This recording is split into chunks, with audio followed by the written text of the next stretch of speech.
this is our day 14. In today's video we are talking about functions in Python, what is argument, what is parameters, return values, and so many more things. So why we use function, what is the use of function, अपन सब जानने वाले हैं. सबसे पहले मैं आपको बता दूं कि वीडियो की ऑडियो क्वालिटी के लिए आप हेडफोन का यूज़ करिए ताकि आप अच्छे से समझ पाएँ और मेरी बातों को सुन पाएँ.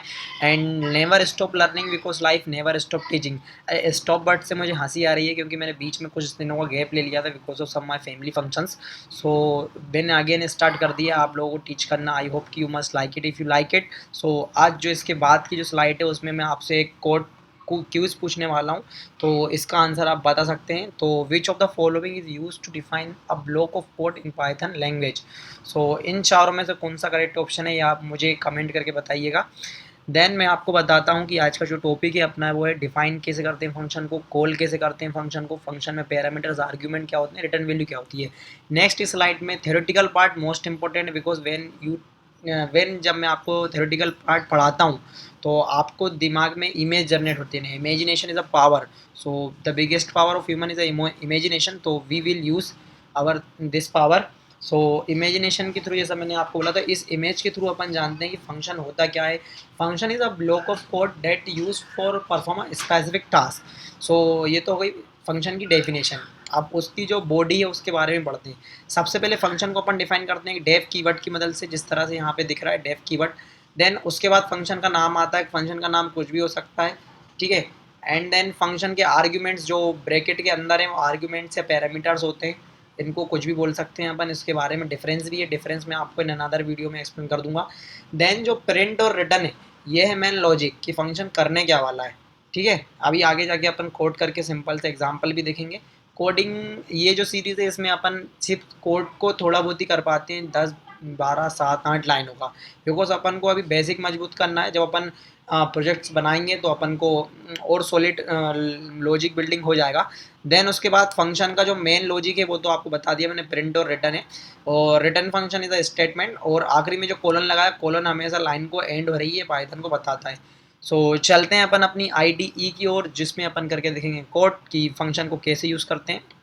सो ये है अपनी IDE, इसको अपन फुल कर लेते हैं फॉर बेटर एक्सपीरियंस. सो जैसा मैंने आपको बोला डेफ कीवर्ड की वजह से अपन फंक्शन को डिफाइन करते हैं. अब मान लीजिए मुझे एक फंक्शन बनाना है, लाइक कि मुझे कोई भी नंबर इनपुट देना है. देन उसके बाद उसका टेबल ऑटोमेटिकली मेरे लिए प्रिंट हो जाए. सो मैं एक फंक्शन बनाता हूँ टेबल के नाम से. उसको मैं एक सिंगल आर्ग्यूमेंट दूंगा क्योंकि एक ही नंबर, जैसे मान लीजिए आपको 10 का टेबल प्रिंट कराना है तो आप एक ही नंबर इनपुट देने वाले हैं. तो मैं एक नंबर इनपुट देता हूँ n के नाम से. देन उसके बाद यहाँ पे कोलन लगाऊंगा जिससे पता चला कि लाइन एंड है, ठीक है. अब मैं बोलता हूँ फॉर i इन रेंज क्या 1 से 11. ये मेरा लॉजिक है इस प्रोग्राम के पीछे, ठीक है. 1 से 11. देन मैं बोलता हूँ प्रिंट. किस तरह से प्रिंट कराऊंगा मैं इनको, इस तरह से प्रिंट कराऊंगा, print n first. Then comma का यूज़ करेंगे. स्ट्रिंग n का तो हो गया. इसके बाद अपन मल्टीप्लाई, कुछ जो टेबल का फॉर्मेट है ना, मैं फॉर्मेट बना रहा हूँ तो ज़्यादा कंफ्यूज नहीं होना है इसमें, ठीक है. n फॉर्मेट i जो अपन वैल्यू उनसे लेने वाले हैं अभी यूज़र से.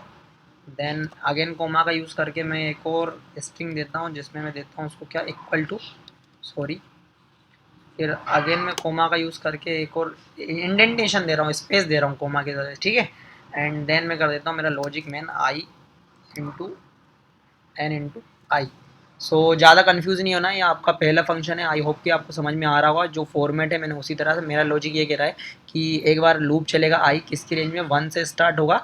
देन वो प्रिंट होगा 10 11. 10 पे तो जाकर क्रैश कर जाएगा, ठीक है. 10 तक ही प्रिंट होगा, 11 नहीं होगा.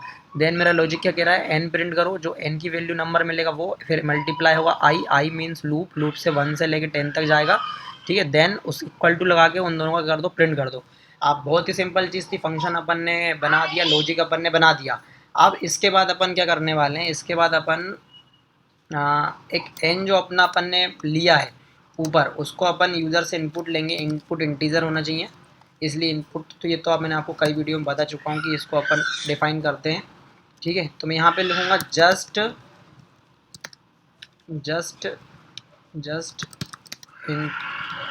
Inter a number that a table you want to print। ठीक है, अब मैंने इतना बड़ा ऐसे ही लिख दिया, आप चाहो तो छोटा सा लिख सकते थे कि इंटर द नंबर। देन मैं यहाँ पे कुछ नहीं करूँगा, मैं अपने फंक्शन को कॉल कर, अच्छा मैं आपको बताता हूँ, देखिए इसको जैसे मैं रन करता हूँ तो मुझे क्या मिलने वाला है। ये मुझे मिलेगा just enter the number table you want to print. ठीक है, यहाँ पे मैं कुछ भी डालूंगा तो मुझे कुछ भी आउटपुट नहीं मिलेगा। क्यों नहीं मिलेगा? क्योंकि अभी मैंने सिर्फ फंक्शन को लिखा है, फंक्शन को कॉल नहीं किया। तो फंक्शन को लिखना ही नहीं है, फंक्शन लिखने से तो सिर्फ डिफाइन हो रहा है, फंक्शन को कॉल भी करना है। सो मैं यहाँ पे मेरे फंक्शन को कॉल करता हूँ, मेरे फंक्शन का जो नाम है। ठीक है, देन इसको थोड़ा और अच्छा बनाने के इंटर द नंबर के बाद मैं इन चीज़ों का यूज़ कर लूँगा ताकि थोड़ा और अच्छा हो। अगेन मैं इस प्रोग्राम को रन करता हूँ तो मुझे जो मिलेगा वो बोलेगा just enter the number you want to print the table. मान लीजिए मुझे 50 तक तो टेबल आते हैं, ठीक है, 51 का नहीं आता, एक्चुअली 51 का 52 का नहीं आता। I just enter 52 and my programs give me a perfect output. So I hope कि you must like it this program. So